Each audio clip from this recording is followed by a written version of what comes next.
Nick is leading a national campaign to inspire kids facing the daily challenges of counting carbs, testing their blood sugar, and injecting themselves with insulin that they can live a normal life. He's even written a song, Just a Little Bit Longer, about his diabetes. Together, Nick and his brothers launched the Change for Children Foundation, which this year has given nearly $500,000 in grants for diabetes programs worldwide.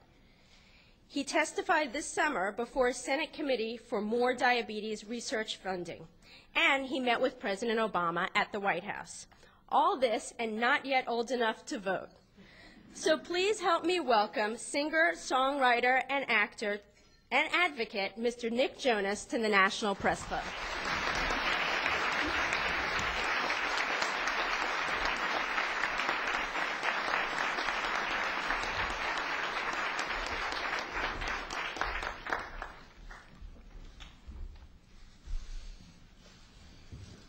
Thank you, Donna, and members of the National Press Club. It's an honor to be here before you today. I'm grateful for the opportunity. I was diagnosed with type 1 diabetes in November 2005. My brothers were the first to notice that I'd lost a significant amount of weight, 15 pounds in 3 weeks. I was thirsty all the time, and my attitude had changed. I'm a really positive person, and that had changed during these few weeks. It would have been easy to blame my symptoms on a hectic schedule, but my family knew I had to get to a doctor. The normal range of a blood sugar is between 70 to 120. When we got to the doctor's office, we learned that my blood sugar was over 700. The doctor said that I had type 1 diabetes, but I had no idea what that meant. The first thing I asked was, am I going to die? She looked back at me and said, no. But this is something that you'll have to live with for the rest of your life.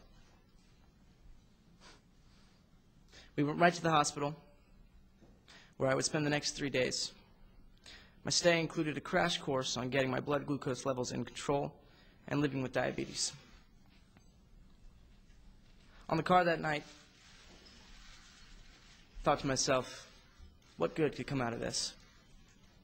Where could the joy be?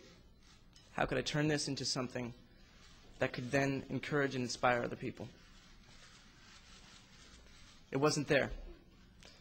We're driving, it started to rain, lightning strikes and thunder roars.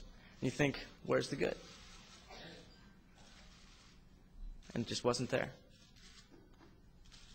Like something out of a movie, and you watch the character and you feel bad for him, but you never think it'll be you. That was me that night. And so, as I looked at my dad as he's driving the car, it clicked. That in my moment of frustration and disappointment, something good could come out of this. We are on a journey that would take us to places where I can't even begin to imagine. This last February, we performed with Stevie Wonder. Moments where you have to pinch yourself to even begin to feel the reality in it. I knew that was coming somehow, someday. And so I said, enough's enough. Enough feeling sorry for yourself. And I made a commitment to myself that night that I would not let it slow me down.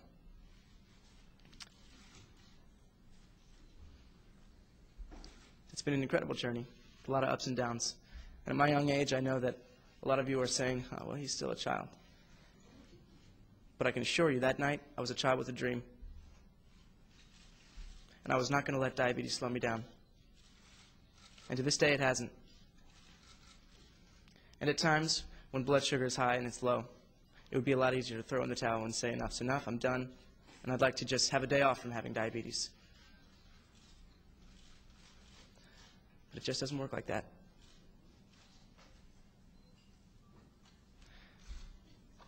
And so when I meet these kids that come up and say that me telling my story has inspired them, oftentimes I laugh and just say, it's hard to believe.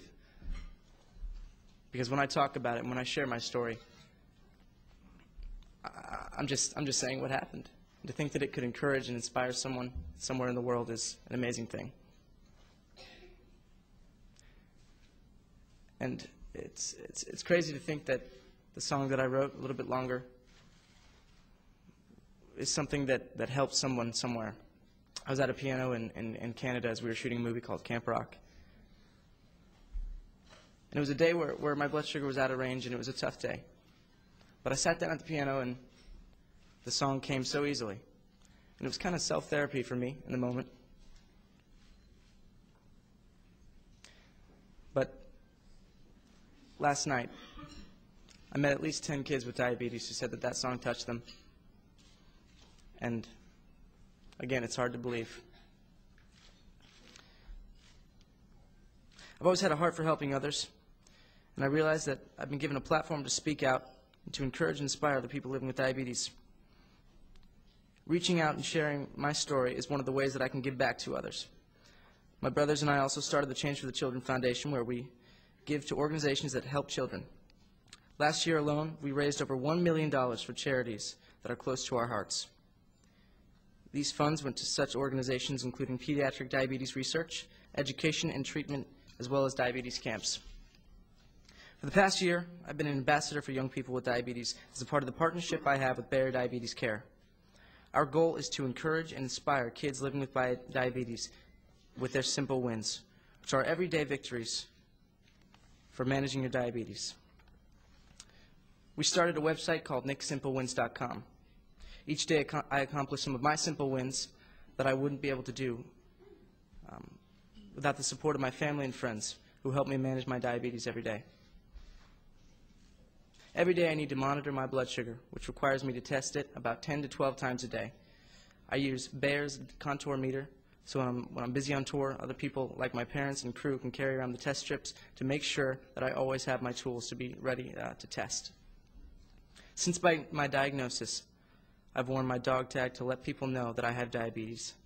Then Bayer and I thought it would be great to create our own dog tag that anyone can wear as a symbol of support for all people with diabetes.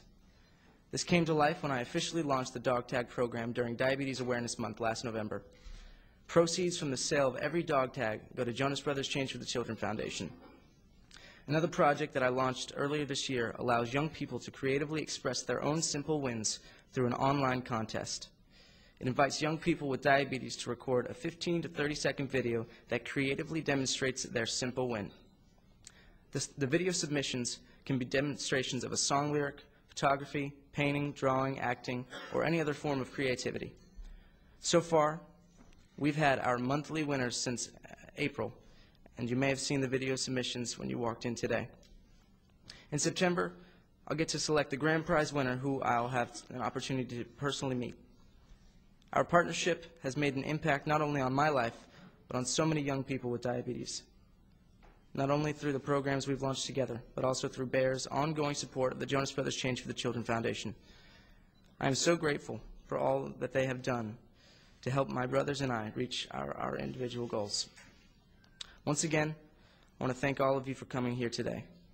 I see many familiar faces in the audience that I run across during my efforts to raise awareness about diabetes, and I think of you each day. All of us together will be able to help young people with diabetes feel supported and less alone. I'd like to invite Nancy Katz from Bayer back up to speak a little bit more about our partnership.